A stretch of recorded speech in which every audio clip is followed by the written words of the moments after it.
to say it. Somebody should. Let's talk about tool time. Let's talk about bum wine, yeah. You're asking the questions that nobody could.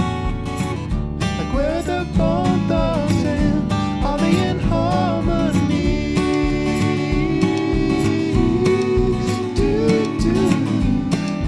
Helpless snowman. So yeah, just don't worry. Turn away into, will it be okay? Yeah, it's fine. Okay. Yeah. I don't care about that very much. I gather that other people, it's like if someone's eating on a podcast, it's like the worst like audio thing. It just has never bothered me. I don't know why. I wonder if it's a combination, like there's more people with, what is it, misophonia than we think, or if it's like there's a small number of people who are extremely irritated because they listen to everything with like very sophisticated headphones to hear everything, where most of us are listening, you know, the average person is like listening to the podcast through like their phone speakers blasted on the bus. Yeah. So they're not picking up anything like that. Maybe that's why, because I listen to 90% of everything I listen to on like cheap earbuds. Mm-hmm. So like maybe, yeah, I just don't even hear it. You're like, People hate when I eat on the show, and I'm like, yeah, me too. Like, I wonder the type of person who's tuning into Helpful Snowman, but they're like getting their audiophile gear all set up to like, I have to plug in my nice speakers, my surround sound. It would be a complete waste of time, because one of the first things I do is crash it down to a mono file. That's right. Because I'm like, well, why make someone download a huge fucking file when it could be half as big and sound pretty much the same? Mm-hmm. That's considerate of you. Thank you. Particularly when people are listening to it on cheap earbuds. Yeah. Also, because of one of my pet peeves, since I always listened on cheap earbuds, a lot of times, like at work, I would have in one earbud and not the other. So if something was in stereo and you can't hear things, that annoyed the shit out of me. And I was always like, it's a podcast. It doesn't need to be in stereo. Maybe if I was doing I don't know, 99% invisible. Mm-hmm. Maybe if I had some kind of production value, like I would need. You valued production. Yeah. Yeah. If I, as an individual, had a value assigned of production. to production. That's right. All right. So we can get started. Let's do it. And I have special guests today, or they've come to special guest. That's right. And so what we're going to do today is we're going to go back again to the roots. Those of you who are listening to the show probably listened to the Back to the Roots episode recently. But in our time, it's been a long time since we had the Back to the Roots show. Yeah, things got they got out of order because of Halloween. Yeah. Yes. Screws everything up every year. Right. And now I have a bunch of audio files that I'm like, I don't know what this is. Mm-hmm. This could be bad. Nothing says a good time like mysterious audio files, but we're going back. We're not going all the way back to just Yahoo Answers. We're going to mix in some things that are contemporary. Okay. I went to, since we have friend of the show, Jen. Hello. We need the people don't just need advice for life. Uh-huh. They need legal advice. Oh, good. Yeah. But like not the kind that is, officially legal advice. Right. Yeah. First of all, Helpful Snowman, helpfulsnowman.com, its partners, subsidiaries, etc., are not attorneys, are not lawyers. I mean, if other podcasts can advertise like Legal Zoom, right? You know what I mean? And be like, Legal Zoom is not a lawyer. Don't use it as a lawyer, but it is a lawyer. I mean, I'm a lawyer, but I'm not your lawyer. And also, I'm not a lawyer in the state of Colorado. Right. Most of these issues did not take place in the state in which you live, listener, so not applicable to you. Many of these have expired, and also these are individuals who are seeking legal advice on Reddit, which is not something someone should do in the first place. So there are multiple layers of do not follow this as legal advice. Also, I'm super not a lawyer. Right. Like, I did, okay. You're like negative lawyer. I had a friend who was studying for the bar, and she read some of her questions out loud, and I think I got one right and listened to one that she had to read like 5 times, and I was like, I don't know what the fuck you're talking about. Like, I don't know. It was something to do with like a land border agreement or something, and I was like, I have no idea what you're talking about. Like, I don't have the the basic understanding of the words that you're using that would even allow me to form some kind of answer. I wouldn't even know how to answer that. That's how I feel whenever I pick up one of Ian's like communication journals, like one of the journals that I guess he's automatically subscribed to or something. Like, what is it, Quarterly? Rhetoric Society Quarterly? Yeah, whenever I pick up a Rhetoric Society Quarterly, I'm like, what is going on? Like, I might be able to understand like one article out of all of them. Next time you come here on this show, will you please bring an issue of Rhetoric Society? Okay. Oh, next time I can bring, since I have access to the entire web archive, I can bring all of it. Oh! Rhetoric Society Quarter. I mean, even just the titles of the articles don't make any sense to me. I'm like, what is this even? Like, what is even about? What is it saying? Yeah. When we were like teenagers, Ian had some kind of book that was like, it was about like symbology or something, like the sign, the signifier, the signified. Oh yeah, it's a structuralism book. Yeah. Yeah. This was, I mean, and this was when he would have been like 17. And I remember like looking at it because it was like sort of a comic book. And I was like, all right, that's enough to get me in the door. And then I was like, no, this is not for me. It's enough to get you into the door, but then you're like, this is a party I don't want to attend. Yeah, no. I came in and turned immediately around. It's like, no, even pictures cannot make this not only make sense, but I feel like worse about myself trying to understand this. I mean, I guess I feel like I'm a lawyer and I don't understand what any of this means. So I'm like, okay, this is definitely a specialized area. They have their own niche nonsense that doesn't cross over with law niche nonsense. Yeah. Maybe it's good to start off with the Yahoo answers, because these are folks who understand even less. That's why they need our help. This is why that was the origin of the show. I was like, who is worse than me? Like, who needs to help someone? You have to be better than them in some capacity. All right, so I'll start off with the first one that I found. Okay. All right. This is kind of a yes or no question, but it's a good warm-up. All right, I'm going to say no tentatively and then... All right. Was the movie The Lion King based on a true story? I mean, I suppose it's possible, because, like, it could be...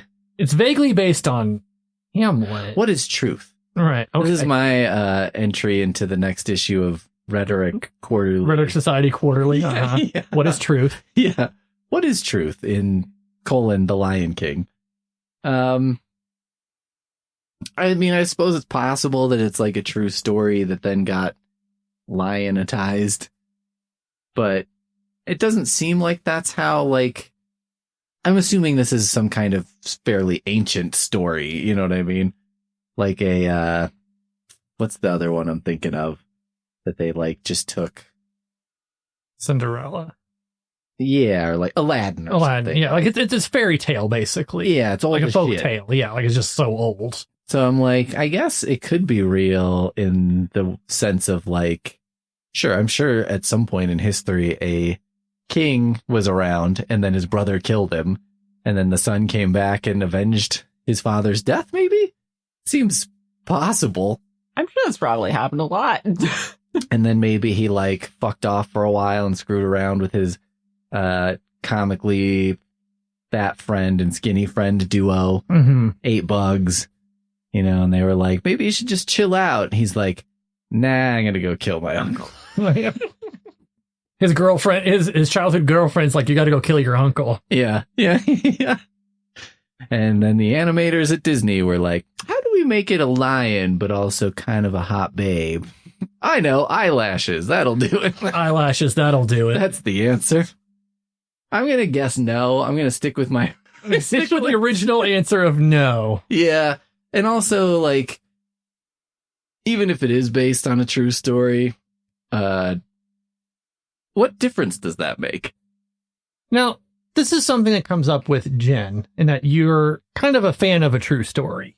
Like, if a movie's based on a true story, you're like more interested in it. Yeah, I'm definitely a sucker for the based on a true story. Like that, the little title card gets me in the door.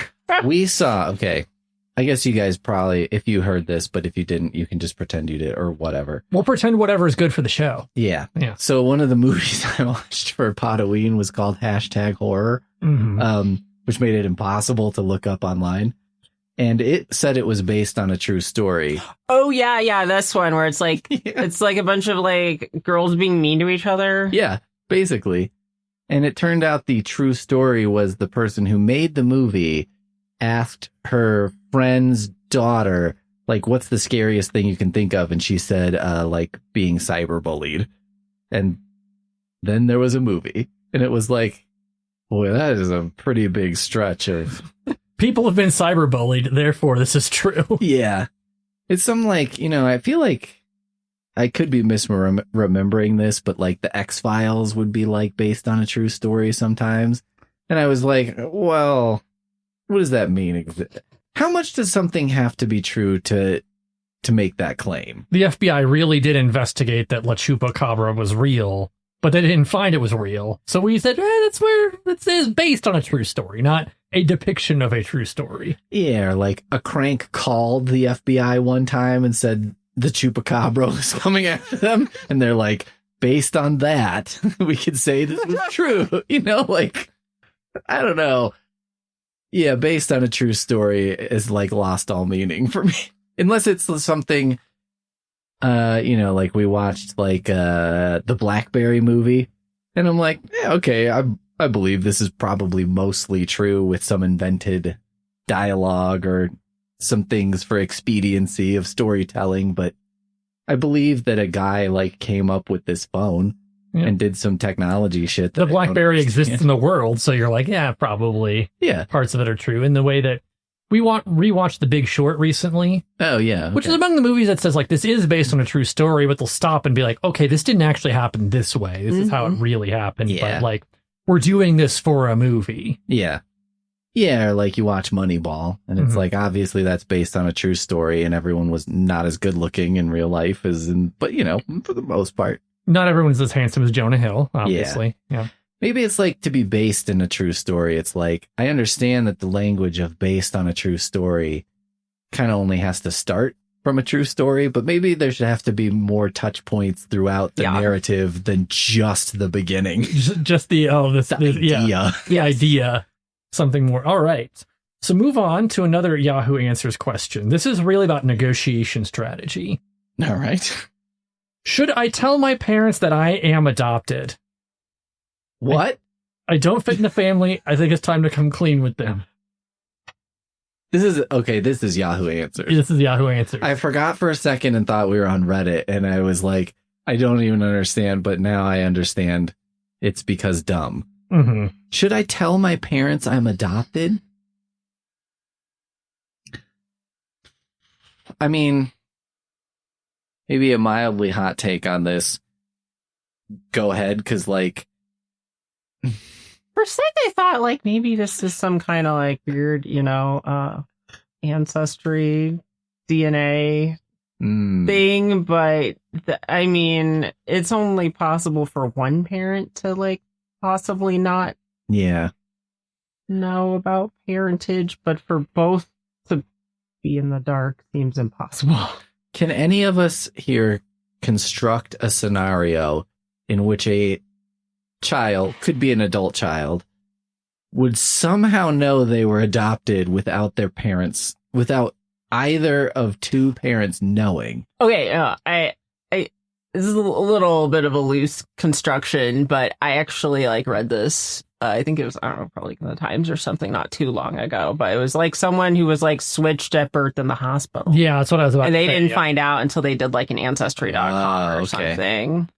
So then they knew, but their parents wouldn't necessarily know. Yeah. Yeah, so it's like they're not really adopted. They were swapped. I mean, it's not quite the same, but it's close. You do the ancestry.com and then you find out that you have no genetic relationship to either of your parents. So you tell them.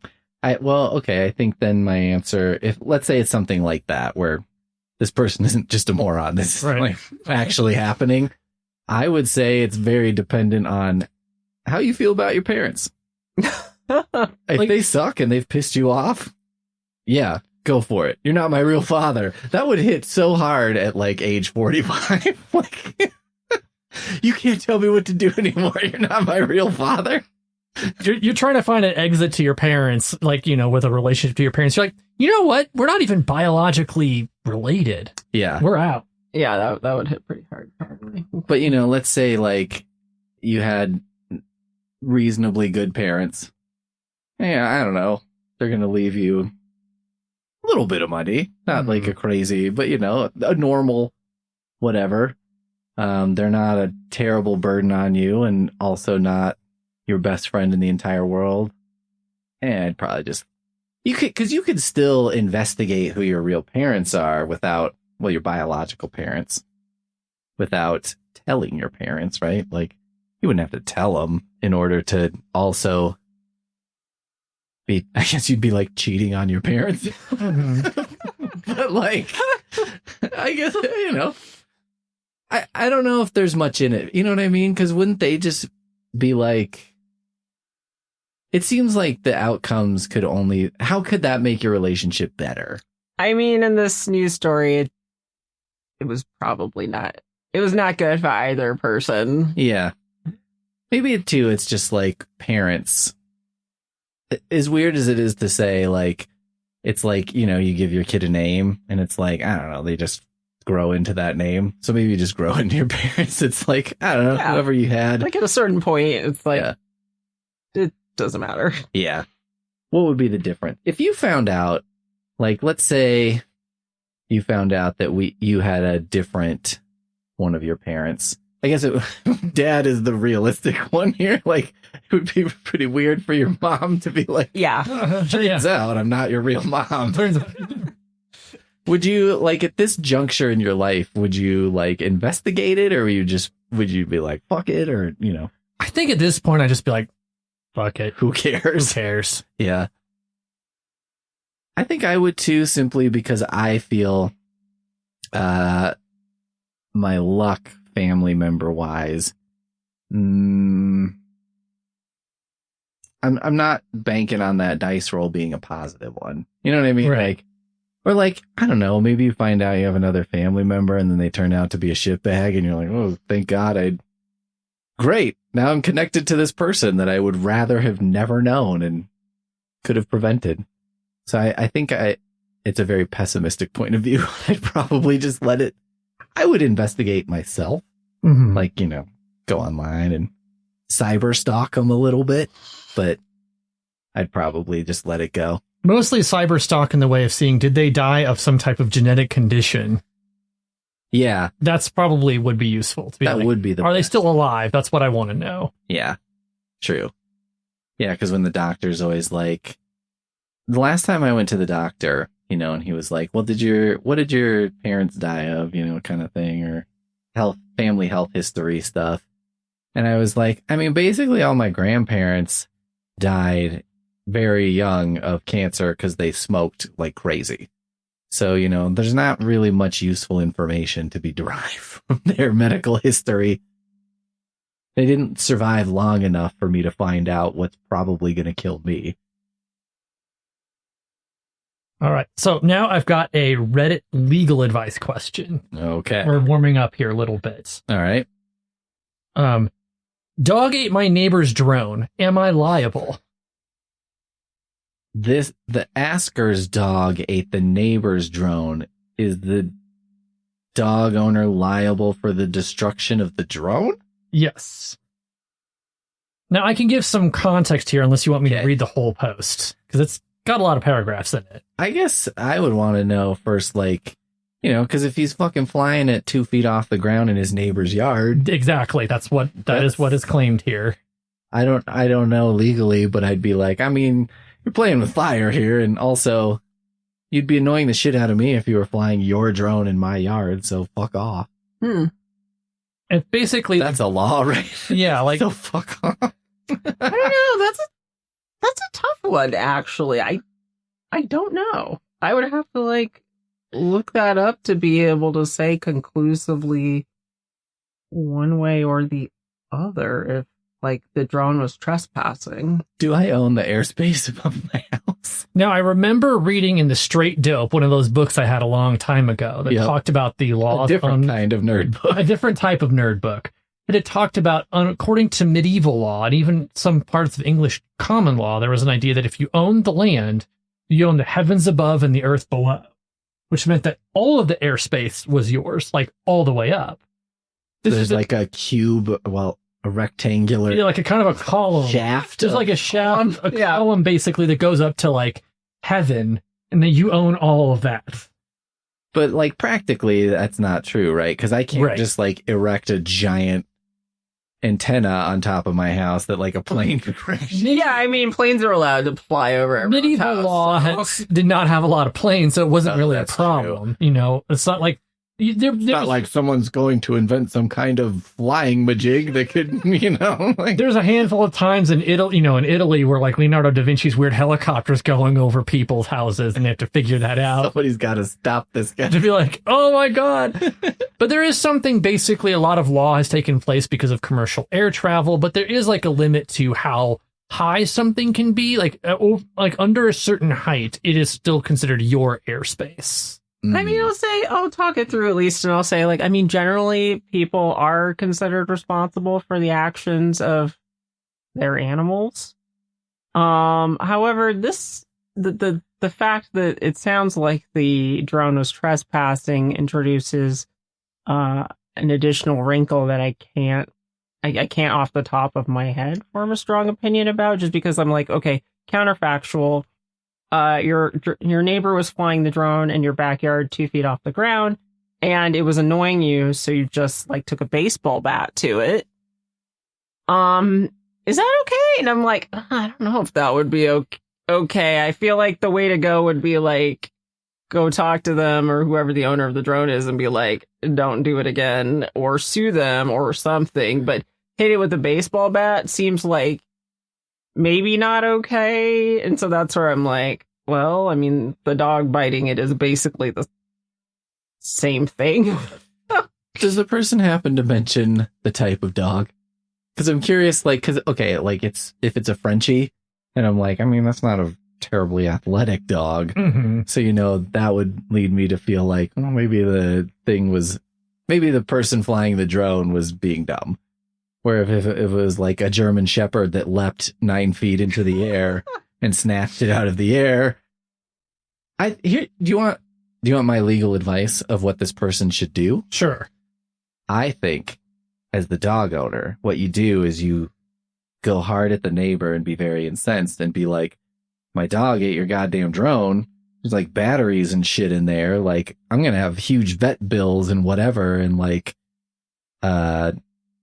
you should be grateful that I'm not like suing you for this. You know what I mean? Or like whatever, kind of scare them and make them think like, oh, we kind of got off easy. That might be the move. Well, I have the update of how this came out. Okay. Which is essentially that. The drone owner decided to go to, like, the initial advice was like, don't do anything, right? Say nothing, right? Don't go to the cops. Don't do anything. Oh, yeah. Make the neighbor go do something, right? Make them be like, I flew my drone into your dog's mouth. Right. The one decent advice from Reddit here was not the legal advice necessarily, but the like, hey, maybe go get your dog checked out because, like, the dog ate a bunch of stuff. And so the neighbor with the drone went to the sheriff's deputy, served the dog-owning neighbor and said, you're going to small claims court. Oh my god. Claiming the drone cost $900. Oh my god. Okay. The poster who owned the dog has like a mother-in-law as a paralegal, so could prepare a case and everything else. Wow. Short version here is that because the dog owner actually had a record of previous police contact regarding the neighbor and things, because like the dog owner was like, hey, my neighbor's teasing my dog. Can you get them to stop? The police said there's no law against it, but kind of advised the neighbor to stop doing this to prevent a conflict. This is an interesting wrinkle in sort of Air Bud's story of There's no rule against teasing a dog. There's no law. You can't like fuck with somebody's dog a little bit. Like, it was basically the dog owner brought into the police reports to court, as well as several photos of the backyard, photos of the shared 8-foot high fence. So it's not like the drone, accidentally coasted over. Right. It coasted over, like you have to kind of go over. And medical bills for the dog and a few short videos of him doing flybys over the dog in the past to show that he's done this before. Oh. The main argument the drone owner made to the judge was that the dog owner, quote, maliciously installed a table to allow my dog to jump high enough to catch his drone, which I somehow trained him to do. Wow. That seems like a stretch. You got a drone? Fine, I'm going to get a table so that my dog can get on it and get your drone. Also, a drone could just go, if someone puts up a table of a 4-foot height. Right, just go 4 feet higher. Yeah. Yeah. Unfortunately, like, I have a brain and can do math and just be like, a drone can just go up more, right? Yeah, up more. But the end point of this particular case is that rather than going to the drone owner, where the drone was about $900, the drone owner now owes $2,000 for the medical bills for the dog. Yeah. Vet bills, sedation. Wow. Yep. All that type of x-rays, all that type of stuff, dental exams. He's also banned from flying over my property. The ongoing thing that is not resolved is that because both of these people live within 5 miles of an airport. Okay. It falls under FAA regulations. Oh, wow. Now, those have not been resolved. Wow. See, I knew I shouldn't come out because I was like, this feels complicated. And now you're telling me there's like federal law in addition to like any state law, common law. It's actually got some. It's got some contours to it. Yeah, there's some juice here. Yeah. Oh, speaking of juice, I got one for you. Okay. All right. Yeah. Well, okay. Yeah. All right. My butthole has been a location on Facebook since 2012, and I can't get it removed. This is a Yahoo Answers, right? No, this is a legal advice question. How? Okay. Yeah, you'll have to... That's the headline? Yes. On Reddit, when it's like, you're posting something and it's like, put a captivating headline or whatever. You got me. Yeah. I'm clicking on that, even though I'm not like a legal advice troller. I would be like, okay. All right, go ahead. All right, so this is a shorter... My butthole. This is a shorter thing, but it's all one paragraph. I wish this was fake, but it's not. The first thing you see when you type my full name on Google is original poster's butthole. This page was created in 2012. Oh, I see. Okay, so it's like if you typed in my name. Yeah, it'd be like... It auto-completes to be like... Peter Dirk's butthole. Peter Dirk's butthole. Right. Okay. This page was created in 2012 when I was only 15. Oh, so they did it themselves. Somebody did it. It's okay, maybe someone else. Maybe someone else did it. I've reported it a million times, even asked friends to report it. It's humiliating. I tried requesting the name change of the page, reported it for every option possible. Facebook says it doesn't violate their terms of service. Tried claiming it as my business, since at the bottom of the page it claims to be automatically generated off interest in the topic and not affiliated with the business, which I don't understand how that happened. And it wouldn't let me claim it. It was never a business. I was a child. I feel so hopeless. Any advice would be appreciated. Okay. I promise I'm not trolling and I have proof if needed with my name obviously edited out. TLDR, Facebook automatically generated a page when I was 15 saying my butthole is a business location with a pin close to the home I used to live in, and there's nothing I can do to get it removed. I'm going to say, off the top of the dome, I wonder if a privacy law might cover this. Because they were a minor, because it's like physical location, like I feel like, and also Facebook, it's against like Facebook terms of.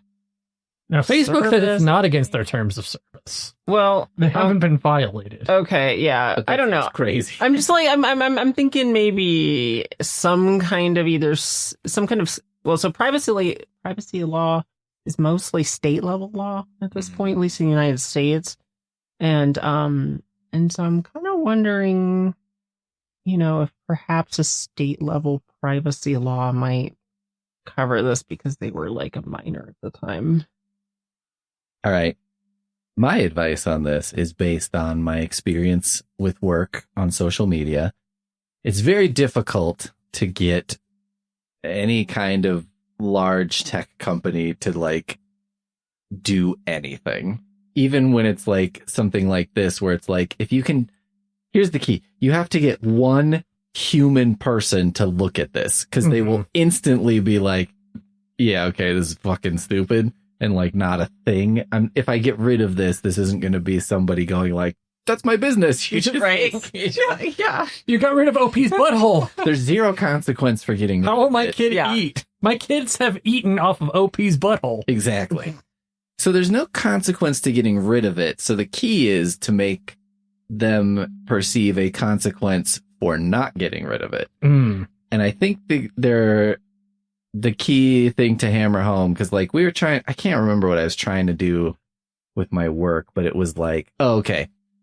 Somehow an account I managed had 2-factor authentication set up with WhatsApp, but we've never used WhatsApp. Oh. So I'm like, this is impossible because we've never used it. So there would be no way for me to have set that up, nor to retrieve a code from it.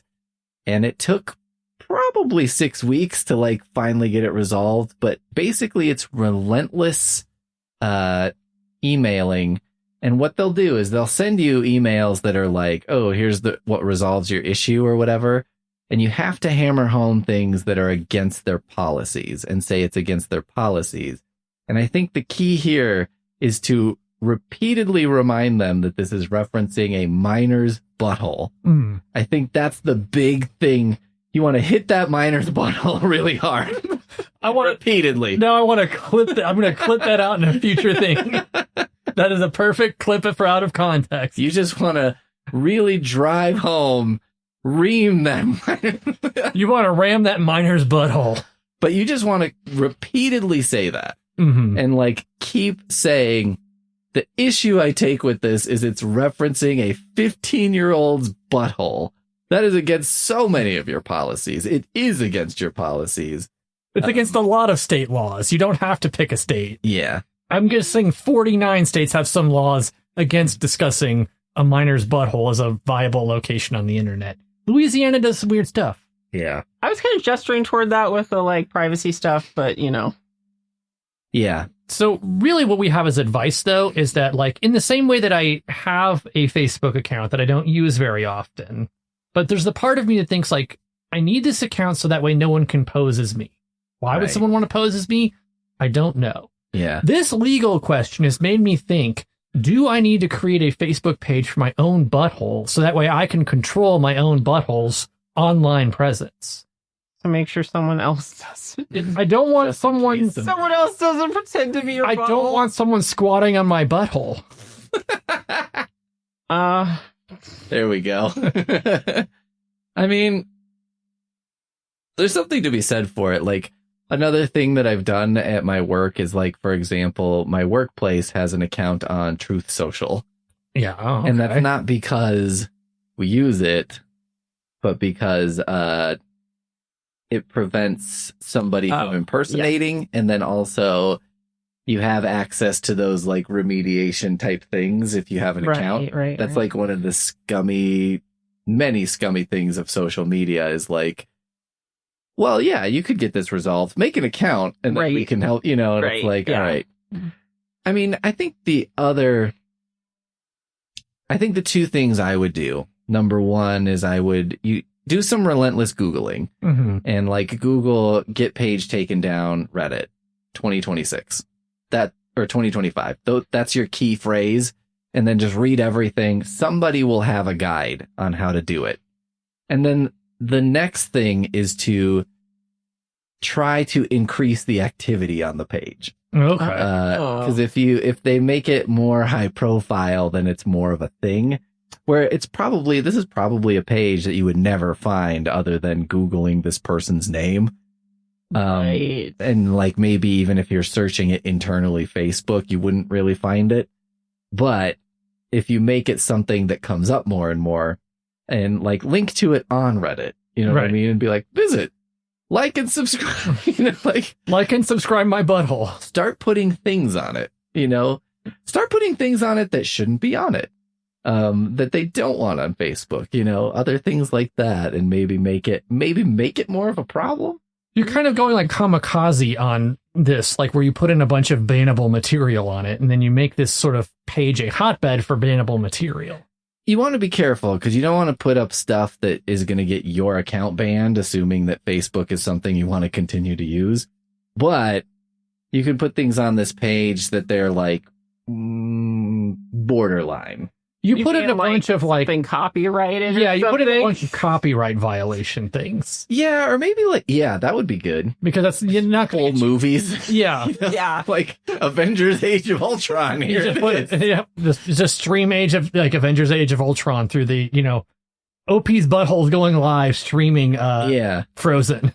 Yeah, something like that would be good. Or maybe like things that, sometimes like if in the course of my work, I'm trying to like, alter a meme format to do something, but I always have to like look into the meme to make sure that it's not like some crazy racist thing or some crazy sexist thing or, referencing the Holocaust or whatever. Right. Like, Like you have to do like a reverse image search or something to be like, if the image on the back of the meme is like something. yeah.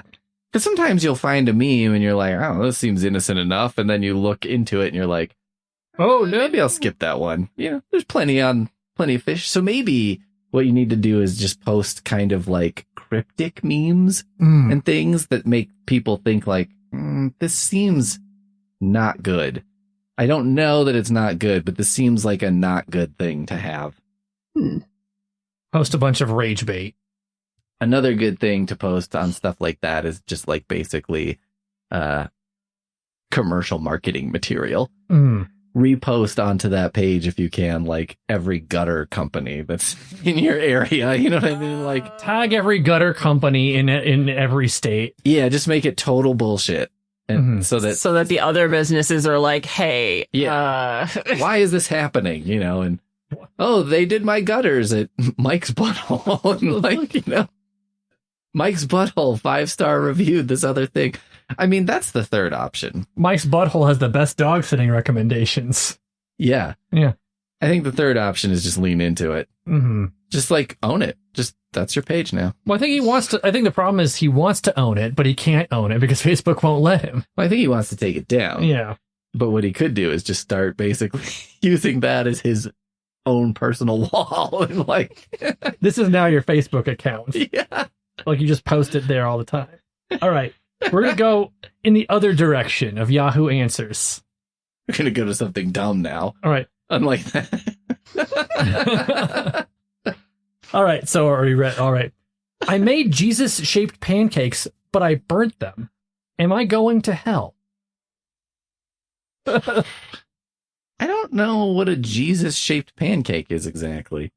Why wouldn't you make a cross pancake? That makes way more sense in my opinion. I feel like a cross would be hard to keep the like sort of squareness of it. It's going to kind of like, because pancakes will puff out and they tend to like spread out when you put them in the pan and they're going to go round. So it's just going to look like kind of like, you have a Kirby cross, so it's like nice and round. It's a chibi cross. I think there's been like toast situations of Jesus. Like people toast. seeing images of like they make their toast and like the image of Christ appears in that. I think this person was making Jesus pancakes like from the start. Like maybe I'll imagine like basically they have like a cookie cutter, like a template, and they're pouring the batter into the template. Right. Yeah. No, I guess I get that. I was just kind of using it as a sort of baseline where it's like, okay, if the idea of like burning this bread product is evil, then like toast. Jesus toast would also be evil, but people don't tend to interpret it that way. They seem to be very positive about Jesus on true. toast if, they're into that. So I feel like the answer is no, because it's pretty close to toast. It's more like to me if you were making a sculpture of Jesus. Like I imagine like you're an Italian Renaissance artist and you're like carving something out of marble. You're carving like, a statue of Jesus and you get distracted, hot lady walks by and you go, Mamma Mia, and you hit too hard. Pizza pasta. and then you like just knock Jesus's head off. Like it just completely falls off because you screwed up. Okay. Right? Now, maybe I'll take out the hot babe. A fly in the ointment. I'm going to say, yeah. Committing a sin. Just like maybe you're just going along. There's like just a little crack in the marble that you didn't Let's notice. say a bug bothers you. Yeah, I'm just saying there's like a little crack in the marble that you didn't notice. Like you couldn't have known because the geology of the time was not good enough. Like there's no way for you to have known. You hit it and Jesus's head falls off. You were doing your best. You were doing your best to do a genuinely good job. And you fucked up. And it didn't work out. Yeah. Okay. I don't feel like that's it's not a sin insofar as like you did your best. You were working within your capacity. Yeah. Like you just made a mistake. That's fine. Yeah. I mean, I guess this is really dependent on, how you feel about things like original sin or something. Like, graven images. Because I feel, I mean, I don't have what I would call a close walk with Jesus, but like Jesus seemed of the, deities and stuff pretty chill. Be forgiving. Like forgiveness is kind of his thing. Yes. I feel like he would be, okay, let me make a comparison. Like Jesus would not be the kind of person who, if you encountered him in the afterlife or whatever, and he's like, you were a kid and you drew a picture of Jesus and it sucked, he'd be like, that's what you think I look like? You know what I mean? Like, that's some bullshit. I feel like Jesus is an intent guy. Right. Like, intent matters. I mean, why? Making Jesus pancakes is an odd... Because, like... You're going to eat them. Yeah, that's the difference between the sculptures. People will look at it as opposed to, like, I'm going to eat this. Were they doing, like, a body and blood thing? Like, they're going to... Communion pancakes? People went to communion, but they were a little hungry. Yeah, I mean, it's weird, but I can't imagine. I guess it's hard to. It feels like something they would make up during Satanic Panic that like people are doing at the Church of Satan. They're eating Jesus pancakes and they pour like red boysenberry syrup and they burn them on purpose. Yeah, like I don't know. Maybe like a Church of Satan, like a breakfast, breakfast social, or they burn the pancakes. Yeah. So, I don't know. Maybe I feel like the answer here is like the problem with the Jesus pancake in my mind is like Jesus existed long before, principles of character design. Because, like, any good character in a comic book or a cartoon should be recognizable in silhouette. I don't feel like Jesus is recognizable in silhouette. Like, he would look like a slimmer version of my friend Doug. Like, he wouldn't, I don't know that you would know that was Jesus. So maybe the answer is to make pancakes in the shape of a lamb instead. And it's, like, representative of Jesus, but it's not Jesus. And so when you burn it, it's like, it's symbolism from start to finish instead of being so direct. Right. All right. So we'll go back to legal advice for a second. This is nice and petty. What are people doing with their lives out there? Nice and petty. This is for a wedding. Bridal hair and makeup artist canceled less than 24 hours due to a, quote, emergency surgery. I found out through social media that the hair and makeup artist lied. Emergency surgery. And did another bride's makeup on my day. Oh. Can I get my money back? Well, I mean, what? Yeah. They already paid that. I mean, I guess if they already paid or they paid a deposit, it would seem like they have a signed contract. It says in the end here, all in all, I paid about $2,500 for this artist for myself and my family bridesmaid services. Wow. Is that like a normal? I don't know what like. That doesn't. I'll say that doesn't seem crazy to me because it includes the bridesmaids as well. Okay.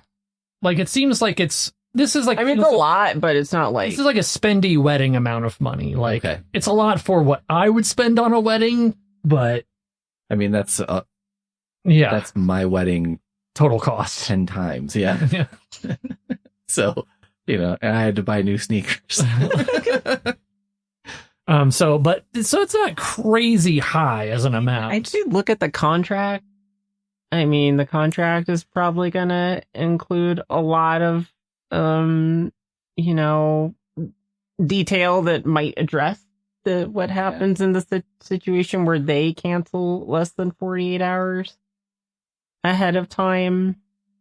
I feel like maybe the answer here to get the money back is to just contact the person, maybe like with a screenshot of what they actually did or how they actually did that. And then just basically be like, look, give me my money back. And if you don't, well, you don't even need to get into if you don't right away. Just be like, I know you went to this other wedding and you didn't have emergency surgery. I want my money back. And then if they don't, just be like, okay, this is your last chance. I'm going to plaster this everywhere. Every review site, everything. It's like, hey, you could hire this lady, but she might just not show up and keep your deposit. The lady sent a replacement makeup artist where OP said is not of the same caliber. Oh, but they did send a replacement. They did send a replacement. I wonder if that might be in the contract. Yeah. Somewhere in the fine print, either me or a, reasonable facsimile. A wrinkle in the contract is that 2.5 weeks before the money had to be paid in full, which seems weird to me. I guess if you're trying to get someone who's really good and maybe in high demand, perhaps they can make those demands. I wonder why they went to the other wedding. It didn't really say. It said that basically OP contacted the makeup artist day of and was kind of mad about it. Makeup artist claims said, "Well, I'm on bed rest. How dare you?" Oh yeah. 2 weeks later, Indignant. Yeah, 2 weeks later, OP was looking at makeup artists social media accounts, Instagram or whatever. Had the makeup artist doing stuff on the same day. OP contacts bride who's tagged there and says oh yeah, doing hair and makeup that day. Okay. So yeah, if you're sure that was the same day and that was what happened, I would think you could get your money back. Right. It is a little bit tough because it's sent to someone of equal skill and then you're like, I don't agree they have equal skill. That seems like a tough thing to litigate in a court of law of what would you do? Get put me on the stand and I'll go and be make him look good and then I go wash it all off. Fabulous. And then the other one does it. Yeah, I feel like probably the best way to make that case is if this person truly is an extraordinary or well-known, well-regarded, they did, I don't know, Michelle Obama's makeup before her famous photo shoot or whatever, wearing the black and white dress, maybe then it would be possible to say okay, yeah, this is not the same. I wanted the person who did Michelle Obama's makeup. But short of something like that, it's probably going to be pretty hard to make the argument that one. That would be if, that you suffered any harm. It would be if someone wanted to contract Helpless Snowman to do a podcast. And instead, I'm looking forward to who you're saying is my lesser that would show up. They get a friend of the show, Alec, shows up to do the podcast. He's like, I got my phone here. I got my phone here. Do you know what he did one time that I've never, that still bothers me? This was at least 15 years ago. All right. Okay. We're getting into the ancient grudges. I think about this so much more often than I should, and I don't know why. It doesn't infuriate me. It just kind of boggles me. We went to go see Mark Maron do comedy. Mm-hmm. And it was, I was there, he was there, and our friend Val was there. And after the show, there was a little thing, and you could take a picture with him. So we're like, oh, Val's going to take a picture with Mark Maron. And Alex I'll do it on my phone. His phone, for some reason, the native phone app didn't work, or the native camera app didn't work. So he had downloaded some weird third-party camera app that he could use the camera on his phone, but then it didn't actually work with the flash because it couldn't control that. And it was a whole fucking thing. And the whole time, Mark Maron's awkwardly standing there with Val, like waiting for this guy to take the picture. And it's already a little weird, but then it took him like a full 45 seconds to be able to take this picture. And I was like, why did you volunteer to take the picture? Like, you had the worst equipment to do this. It was almost just like, I'll take a picture. Do you have a camera? No. It was just so fucking funny because I was like, on one hand, I was like, Mark Maron is probably just like, I hate my life right now. Like, I hate this. And that's a default state for him. So, I mean, that's probably not much of a change. And at the same time, I was like, this probably happens everywhere he goes. Right. Yeah. Like, some version of this. Yeah. And it's like someone's goofball friend is like, I'll take the picture. And you're like, why you? It was so uncharacteristically not thinking of him. Because normally he would just be like, my phone's a piece of shit, like I can't do it, or give me your phone or whatever. I don't know why I brought that up just now. It just like popped into my brain. I had to get it out. Well, speaking of getting things out that pop into your brain, someone has this question, and this is a Yahoo Answers question. All right. Why does my arm shake and turn bright red while I'm eating dirt? I mean, stunned silence in the podcast studio. Whenever I'm presented with a question like this, I'm always like, okay, like a pet peeve of mine on Reddit is someone will ask a question. I'm trying to think of a good example here. Like they're like, I was trying to do something with like a Raspberry Pi, like a microcomputer last week. And someone will ask a question of like, how can I make a Raspberry Pi boot from a thumb drive instead of an SD card? And some fuckhead will always answer that question with like, well, you don't really want to do that. You want to do it this and that. And I'm like, asshole. He's asking a question. He's not asking if it's a good idea. He's asking, how would you do that if you were going to do that? He's not going to like blow himself up. He's fine. Right. It may not be optimal. You might be right about that. But like, why do people answer questions that, or like, okay. It's not like a safety thing where like if someone's like, how do I make the male to male electrical adapter? Yeah, right. Where it's like, that's where it's like, well, you shouldn't do that because you're going to get killed. Right. It's like, I have a 3-prong cord, but a 2-prong outlet. Can I just clip off the 3rd prong and be fine? And it's like, okay, you could tell that guy, like, don't do that. Yeah, don't do that. But, or like, I'll be on the running subreddit, and someone will be like asking a question about running and they'll be like, maybe you should just do swimming. And I'm like, no, like, that's not. So with a question like this, I'm very torn between answering the question as presented, which is trying to figure out or to think through why perhaps their arm turns red and starts shaking when they eat dirt, or postulating, asking, why are you eating dirt in the first place? Yeah. Like, or just saying, just accept the premise that they're eating, they're going to eat the dirt. I mean, there is some edible dirt. Yeah. Sure. Yeah. So that's probably like best case scenario. They're eating edible dirt. I mean, it's like, now go ahead.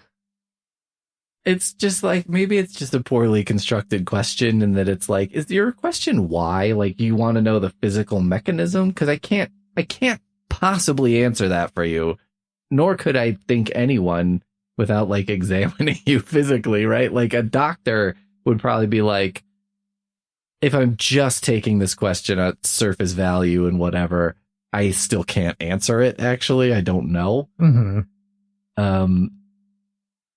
Maybe the answer to this is just like, because you shouldn't be doing it. So you know what I mean? Yeah, we'll go with the would you rather that I was coming up with. Would you rather eat dirt until your arm turned red, okay, or eat 108 bagel bites in one sitting? 108.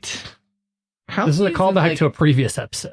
Yeah, I remember we talked about this a little, but I'm trying to remember like how many's in a sack of bagel bites. Like the box of bagel bites, I think has like 8 or 12 in them. Wasn't there like a Costco bag that had more though? There's a Costco bag that had more. Do you think if I Google, like, what does 108 megabytes look like? You might come up with something. Like, I imagine there has to be some type of, like, Costco, Sam's, like, some type of big bulk bag of bagel bites, or... Let's say a tongue twister. Bulk bag bagel bites. Mm-hmm. That is mostly sold to, like, summer camps, or some type of... or schools, or something like that. You have to have enough kids where you're like, I need to have a large bag of bagel bites. Okay, I'm gonna do a weird thing here. As if everything has been normal so far. You can't really. There's no one has really like put out a bulk bagel bite scale model of bagel bites. Oh, you're like, what is a bagel bite photo to scale? Yeah, so like if I could multiply a bagel. I have to imagine that someone who sells 108 bagel bites is the same type of person. Like if you go on Amazon or Temu or something where they sell only the Lucky Charms marshmallows, and you can buy a bag of just marshmallows. Yep. It's the same type of reseller who does I'll sell you 108 bagel bites all at once. Totally gonna do it. Or Costco, I guess. I mean... So, you're trying. Okay, a plate of bagel bites. And there's like 4 on a plate. I mean, that takes up. Can we find out like most the dimensions of a bagel bite? Maybe someone might know, like diameter. It's like maybe like an inch across. Bagel bite diameter. Yeah. Bagel bite diameter. How does no one have this information? This is like locked away in the vault because they don't want the Yahoo Answers people to know. Like, I just want to see. Okay, what do you think this... Oh, this is the box.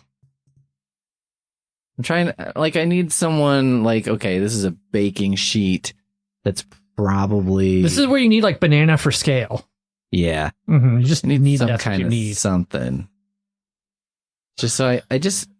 For some reason, I think, like, this looks like a standard... This looks like a cookie sheet. Yeah, looks like a cookie sheet. 15 bagel bites fit very comfortably on a cookie sheet. These are 1, 2, 3, 4, 5, 6, 7, 8, 9, 10, 11, 12, 13, 14, 15, 16, 17, 18, 19, 20, 21, 22, 23. Let's call this 25. Okay, sure. So like 4 plates of bagel bites. So there's a pretty heaping-ish plate of bagel bites. And that's a quarter of what I would have to eat. See, like less than a quarter. 4 plates of bagel bites. But then again, Ian can consume an extra large pizza on his own. So I feel like Ian would choose the bagel bites. I would choose the bagel bites because I don't know what's in the dirt. I don't know why my arm's turning red. I mean, I kind of feel like if the question was asked as, would you rather eat 108 bagel bites? You would just be like, yeah. I'll do whatever. You wouldn't even wait for that. Like, what if the other was like 107 bagel bites? It'd be like, I guess the other one's not going to be better than this. Yeah. So, like, I mean, at this point, I'm would committed. you rather do something that you would want to do anyway, or would you? I mean, am I like, do I share this person's affliction? Will my arm eventually turn red? You know what I mean? I don't know that my arm would turn red from eating dirt. So, like, I think you have to eat dirt until your arm turns red. Right, but I'm saying, what if it never does? Well, then you just have to keep eating dirt. What if your arm turns red immediately? Well, then I guess That would be great. You get a teaspoon of dirt and your arm turns red, and you're like, boom, done. Mm-hmm. I guess that's possible. Like, if you ever, I'll make a baked potato or something, and then you're eating it, and you're like, it's just like a tiny little. You miss a tiny little speck of dirt on a potato, and it like the whole thing somehow tastes like dirt. Yeah, you're like, I can't. I failed this potato. I read a very amazing, actually Reddit post just the other day because Poonmaster Flex and I were talking about we were making mashed potatoes, and she was like, "Do you have to? If you peel them, do you have to wash them?" And I was like, "I mean, I always do because I just feel like a tiny amount of dirt infects an entire potato's flavor and it's not worth, And I'm like, I actually do both. I usually peel, wash, and then cook. But anyway, a lot of the people had different differing answers. And then some guy was like, whenever I make potatoes, it's weird. They have this like weird, I don't know, sort of grime on them or something. And someone's like, that's dirt. And he's like, no, it's sort of like a dark brown sludge that forms after I'm peeling them. And they're like, bro, it's dirt. Like, everyone. No, it's like some kind of sandy substance that, you know, builds up over time as I'm peeling the potato. And they're like, it's dirt. It's a special part of Reddit where someone is like confident that it's not dirt, but they're like, people are like, it's dirt. Definitely dirt. You're definitely wrong. I would compare this to, which this is something I mentioned the other day. Like, apparently there's like people who on these Yahoo Answers or Reddit or whatever who will come to the subreddit and be like, I went to a restaurant and there was a leaf in my food. Oh, yeah. Yeah. They're just like, who are these people? It's bizarre. Yeah. And it's like, I don't know. And they like just won't believe it. And it's like everything you're describing is very much like dirt. Like it's hard for me to believe this isn't even Occam's razor. This is like Occam's blunt sphere. Occam's club. Yeah. It's like there's no, I think I would try the bagel bites thing, I guess, because I mean, I'm okay at eating too much food. I think I would enjoy it for 25-ish. Mm-hmm. I would genuinely be happy. And then like 25 to 50 would be rough. And then I think from there it would be bad. It'd just be a fugue, and then you get to like 100 and you're like, yeah, I can do this. But I think the issue is I don't know that my arm would ever turn red from eating dirt. I just don't know. I don't know why that's happening to that person. I was going to pick dirt because it's not possible for me to eat them in a single sitting. However, I don't know if that was like part of the question. No. I mean, can I pick the duration? No, I made the would you rather. You have to pick the single sitting or Did you say that before though? Mm-hmm. Are you sure? I did. Go back to the tape. I don't remember, but okay. I guess I had just assumed. We'll have to check the tape later. If I could eat 108 bagel bites over the next 10 years, I said single sitting, right? So that way. Okay, then I got to eat the dirt because I mean, I hate the feeling of being too full or like eating to the point of like puking. Like that's not good. I feel like if you get enough anxiety around eating the dirt, like you would just turn red entirely, and then your arm would turn red. I mean, I know you know me as like germaphobe. Yeah. Not someone who's willing, but like garden soil's a little different than like, I don't know, like gutter grime or something. Yeah, we'll have to filter this dirt so that way you're not like just chewing a rock. Okay. Yeah. Yeah, if I'm having some like garden loam or something, like we're not doing whatever this Yahoo Answers person is. Okay, maybe I could have like a teaspoon of like, you know, sphagnum peat moss or whatever. Yeah. I'm gonna get my Yahoo. Be a curiosity. Or like I don't know, or like whatever we get from the worm farm, like has some. Oh, they sent me that we have a worm farm reward apparently. Oh, okay. You have a worm farm like rewards program, like a punch card? See, I didn't know that they had a rewards program, and I don't know what you get rewarded with at the worm farm, but worms, which that's gonna be my number one guess. Well, you did that, but you know what? Their petting zoo was closed when I was there. Oh God. Yeah, which is tragic. I wonder why. But Ian, I'm gonna play devil's advocate for you briefly. All right, because I know you would immediately go to bagel bites. Sure. Right? Mm-hmm. What if though? Eating the bagel bites, you know, because although you very much enjoy pizza / bagel bites, whatever. I enjoy pizza on a bagel anytime. It would be quite a bit. Yeah, it's right? A lot.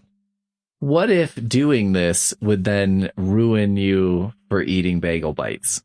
Would it be worth it to eat the dirt to preserve the joy of eating bagel bites? I see where you're going with this, because like I don't enjoy eating dirt. I don't think you've had a.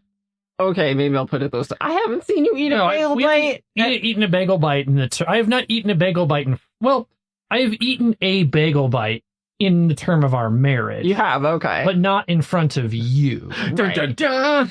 Like, in secret, as one does. He's in the corner, like hunched over. What are you eating? What's in your mouth? I keep the bagel bites in the toilet tank so that no one sees them. What are you doing? Drinking alone? Yeah. This is just booze. Why is the cat trying to knock off the top of the toilet tank? I don't know. She's a cat. They do crazy shit. They just do stuff. I don't know. Have you, like, hidden any food items? Have you felt the need to? I hope not. How do you know that? Or I hope you haven't felt the need to hide food, not eat bagel bites. How do you know that you have eaten a bagel bite in the course of the marriage, but not in front of your wife? There was like a work function where like someone had brought bagel bites, and like there was bagel bites available, and I ate one. Bringing bagel bites to, you work a professional job. Yeah. Is that like a baller move, or is that like a scumbag move? Scumbag. I think it was. The thing is, at the time, it was a scumbag move. Me, I brought the bagel. At the time, it was kind of a scumbag move, but today it actually would be better because, like, sometimes the work functions will have a catered thing that has like stale pita chips at it, and I'm like, well, the bagel bites definitely are fresh because I saw them open in the plastic. I saw them get my. You're like, bagel bites are better than like the sort of let's say stale pita chips and like plastic cheese from a catering company that shall not be named. Oh, okay. That's right. I see. Big time catering company that drives big semi trucks around. Oh, okay. Yeah, so it's like it's a little bit of like it like has a little Cisco kind of thing, or similar shit. Yeah, be in the same industry. It's sort of like you can see how the bagel bites might be feeling a little classless, but the reality of like what's actually being served is like it's not that great. So like at one time you would have been like, this is a low effort thing, and now you'd be like, this is an effort thing. Some effort was made, A, and B, like, wow. I like bagel bites, so I guess. Yeah, you'd be like more excited to see it on the plate. Mm-hmm. You've also complained about the total lack of food. That's true. At some events, so. Mm-hmm. So I'm like, wow, you're like, there's a lunch event, but no food, and like you're angry about it. That's a worthwhile thing to be angry about when you schedule an event at noon and you don't have any food. I objected to that at the library. Sometimes they would do, a lunch and learn, but it was like BYO lunch. Oh yeah, and I was like, Sack lunch just to learn then. Like sack lunch and learn. You can bring your lunch and learn.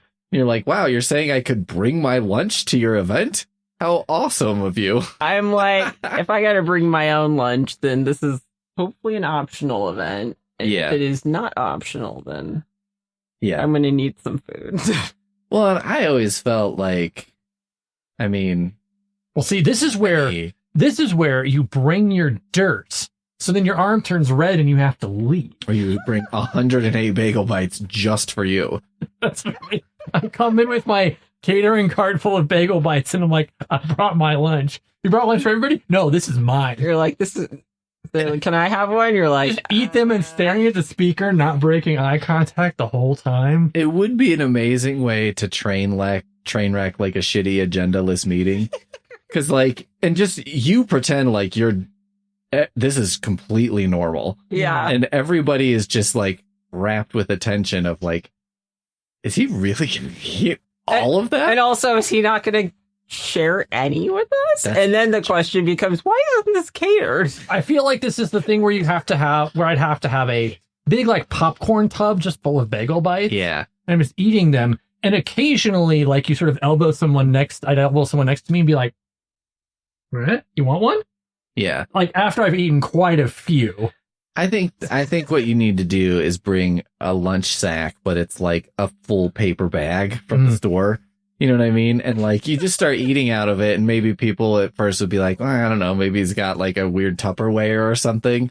And then they're just like, how many are in there? It's like a greasy bag of like. I just come in with a big greasy bag, big greasy grocery bag full of bagel bites. And I'm just eating the bagel bites. Ian just started eating bagel bites at the beginning of the meeting and didn't stop. Like, and was continuing as he left. He wasn't done. Good job, everybody. As I leave, and then just like thumbs up and walk out with my bag of bagel bites. We got a lot done, everyone. Everyone will talk about it forever. Mm-hmm. That's true. All right, we've got another Yahoo question. Okay. All right, I wanted to make sure we got this one in case we're needing to wind down. Not sure where people are at. Why is my sperm so powerful? I've only been with my girlfriend for about 4 weeks, but the doctor says she's 4 months pregnant. Ah, okay. Why is my sperm so potent? When he Oh, said wow. powerful, I was like, what does that mean? yeah. He's only been with his girlfriend for 4 weeks. 4 weeks. But she's pregnant. 4 months. Oh, 4 months pregnant. Like she's Pregnant. 4 months pregnant, and they've only been together for 1 month. So his sperm is. So the premise here is his sperm is so powerful that it impregnated her It And like accelerate. immediately. yeah, like yeah. accelerated the like development process as well. I mean, okay, to answer the question on the face of it, like, why ask why? You know, like, This is some where, people are, you know, tall, some people are short, some people have powerful sperm. some people have, fast forward sperm, I guess. I mean, I guess maybe there's like I guess for me, there's like an existential-ish evolutionary question here of like, why is someone so dumb, so fertile? Like that, that seems cosmically wrong. You know what I mean? I mean, I just feel sad that like they didn't get any like effective education on this subject. The system has failed this. Yeah, I guess that's my first thought is like, wow, someone really failed this, or multiple people probably really failed this person. And I just am like when I got to college, I had a roommate who like asked me about like, birth control and stuff because she like didn't get a good like sex education where she was from. And I was just like, I felt like, I was like, this is why, like, people go to college, right? Like to kind of get some good information that may not be available in their community. So I actually felt like I was, carrying out like a really, I don't know, like almost sacred duty by like making sure she got good information. Like and so womanhood. yeah. Sisterhood. Yeah, sisterhood. It was a sisterhood situation. Yeah. And so for this person, it just feels sad that they were so failed. Okay.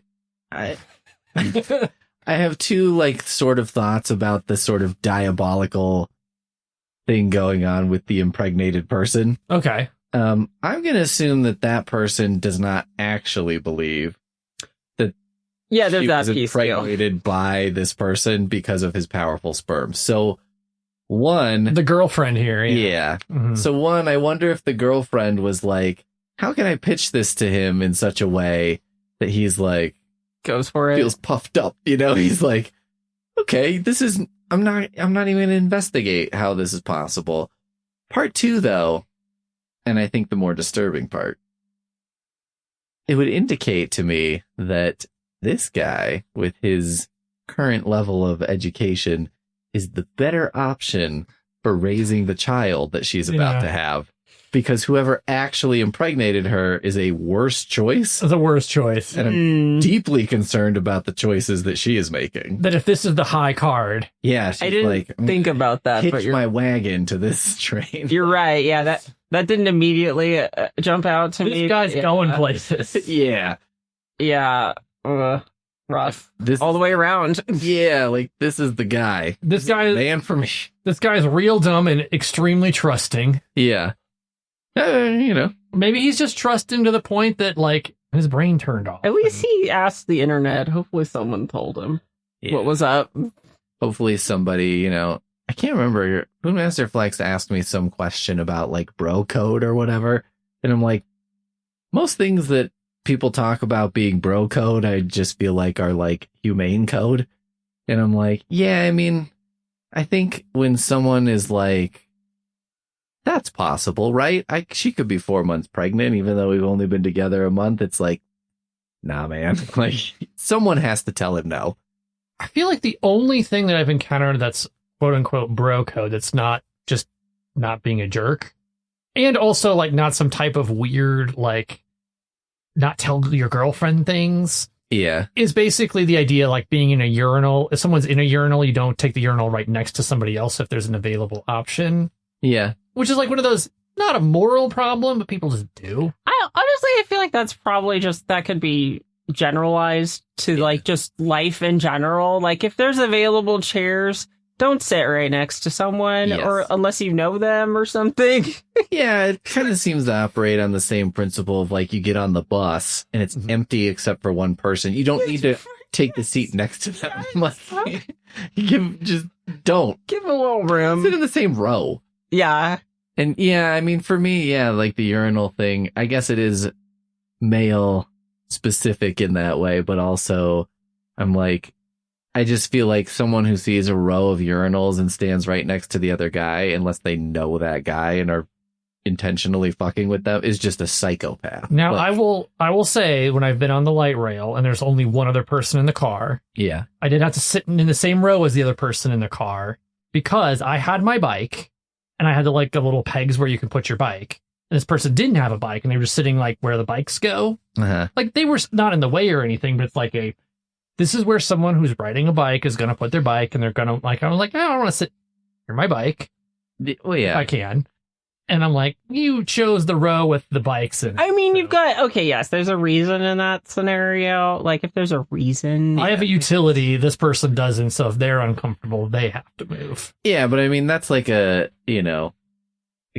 extra circumstances. Like, yeah, if someone puked all over the bus, Yeah. you're in the only non-destroyed seats.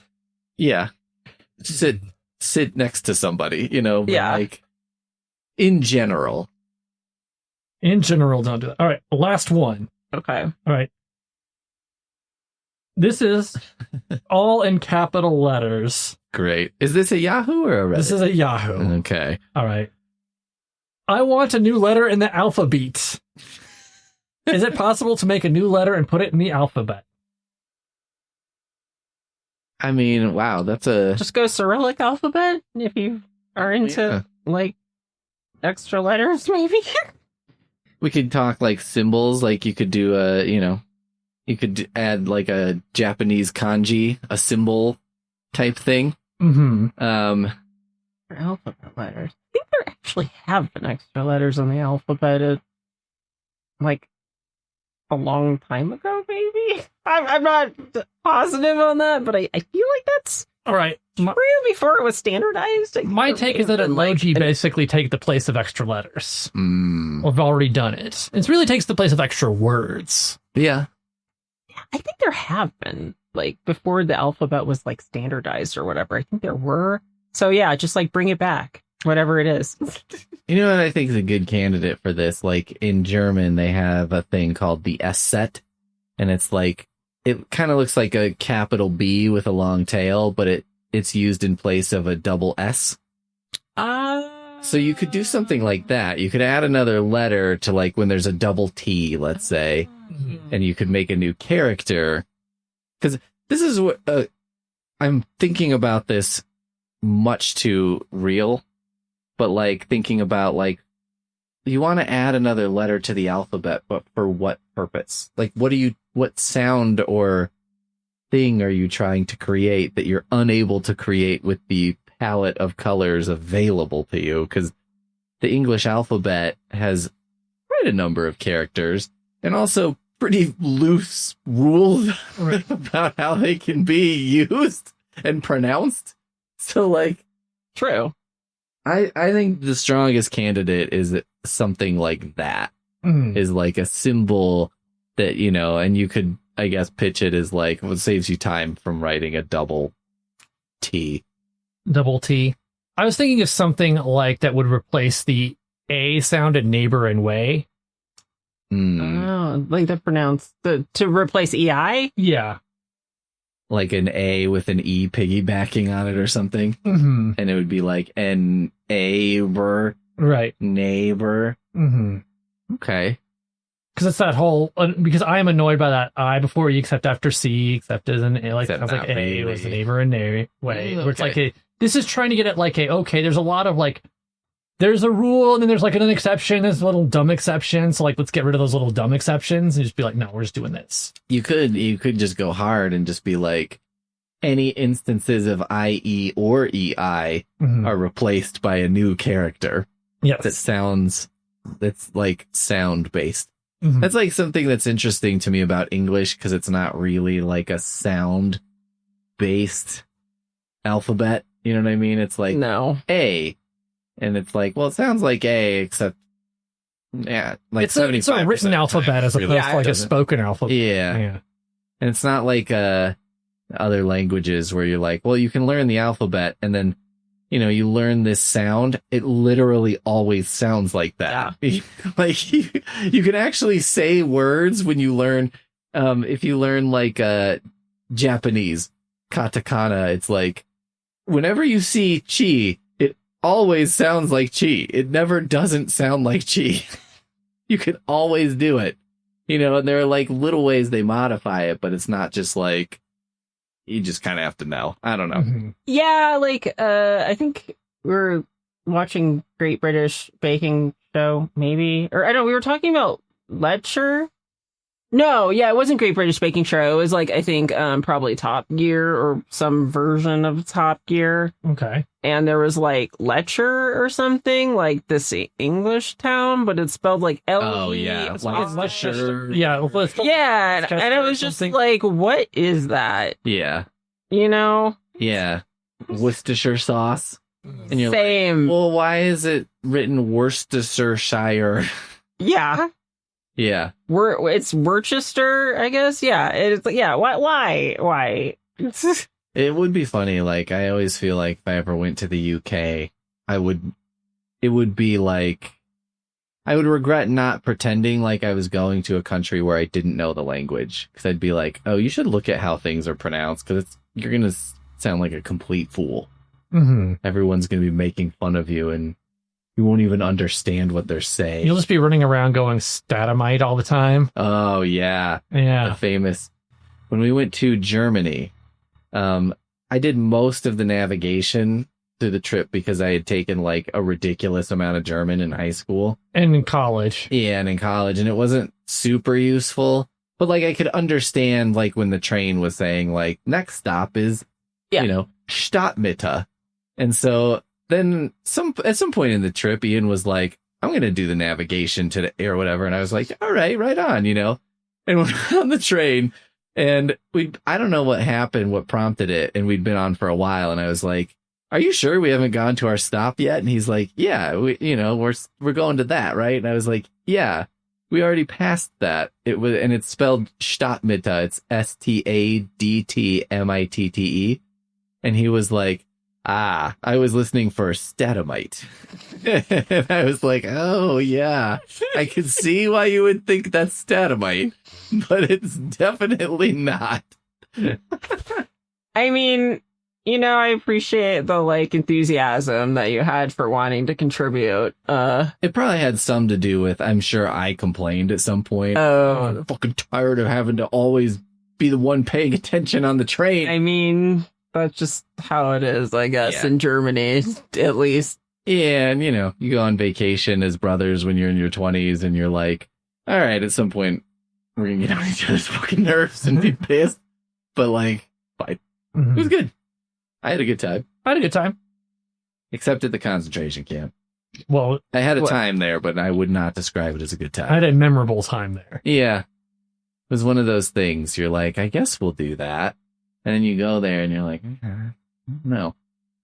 Should I have done this? Yeah, when we went to Portugal, we got mad at each other one day, and I went and did my own thing, and I'm glad that I went, but yeah, I went to like the country's most notorious prison. It had been like a Catholic prison for like torturing people, and then when the fascist regime took over, it became the fascist prison for torturing people. And it was like, you know, it was full of children though, and I was like really heartened by that. I was like, wow, they're not just trying to like, you know, cover it up, paper over their fascist history, because I think a lot of people maybe don't realize that Portugal's, so they could like maybe kind of get away with it because they weren't one of the top name fascists. Surely on the world stage. Yeah. They were like, which side was Portugal on? I'd be like, that's toughy. Yeah, but they made a big deal making sure the young folks went to the like horrible prison. So I was like, all right. And on that day, I went to the art place and the snack place, and I got snacks. 108 bagel bites. 108 pastiche. What is it? Pastiche de nata? Yeah. Yeah. Portuguese. I mean, they're about the same size, About the actually. same It's size, a big bite. I don't think I could eat 108 of those, though. I mean, they're custard. They're like tiny custard. Oh, Tiny custard. It'd be like eating imagine eating 108 scrambled eggs. That'd be rough. Yeah. Yeah, I don't know. It is funny. It is funny when like how just the little twist of it being a little bit, you know, bagel bite class is way up. Mm-hmm. Just like, I always think about this with charcuterie board, and I'm like, that's a fucking Lunchable. I know you put it on a wooden board, and like, I know that the stuff in it's nicer, but I'm like, let's be real. It's the same thing. I mean, well, I guess I would put it the opposite direction and say a Lunchable is like a crappy charcuterie board. Yeah. It's a charcuterie board for children. Yeah. That's really what it is. That's what they should call it. They should rebrand to like I know. kids charcuterie with his Ooh. baby. Then you could like charge like twice as much for it. Yeah. Mm-hmm. And I would, you know, you have like the shitty pepperoni in there, but you just put a graphic of like marbled salami over the top. Oh, yeah. And then when you open the top, it's like, oh. yeah. Oh, this is the same crap that it's always been. All right, we did it. We did it. That was all the questions. We also came up with a business concept, so. Yeah. Yeah. Adult Lunchables or kids charcuterie. Yeah. Yeah. You really could go both. Mm. Just kind of see what happens. You do both. You go with both. You put the same thing in different boxes. Yeah. Yeah. There we go. I mean, I would eat an adult Lunchable if it was like good. I have no problem. I do eat an occasional adult Lunchable. It's just not as convenient. Well, the bento box. I think there are adult Lunchables, aren't there? I think there are. Yeah. Mm. I think they're just larger. Yeah. Yeah. Yeah. A bento box is kind of like... It is kind of an adult Lunchable. It's well made. Yeah. Yeah. It's like an adult Lunchable that someone along the way gave one shit Someone about. cares. Yeah. And they were like, I mean, we wouldn't just feed them garbage, right? It's a bento box where someone cares about you. Yeah, I mean, like a shitty bento box is like, well, this is like a fish in rice. That's pretty good. There's effort here. Yeah. This is like a thing that you could eat and, you know, power your body through a day. Mm-hmm. Not something that it's like, I don't know. This is a thing that you could power your body through to the next day, you know, like it's through the day, but they want you to live to see tomorrow, where like the Lunchable's like, we need you to power your body through the day. Tomorrow's may never come anyway, so. Yeah. Yes. I almost made myself sick eating a bento box because I ate so much. Because I got 2 bento boxes. So I was like, I may never be here again. I'm going to taste the rainbow. Mm-hmm.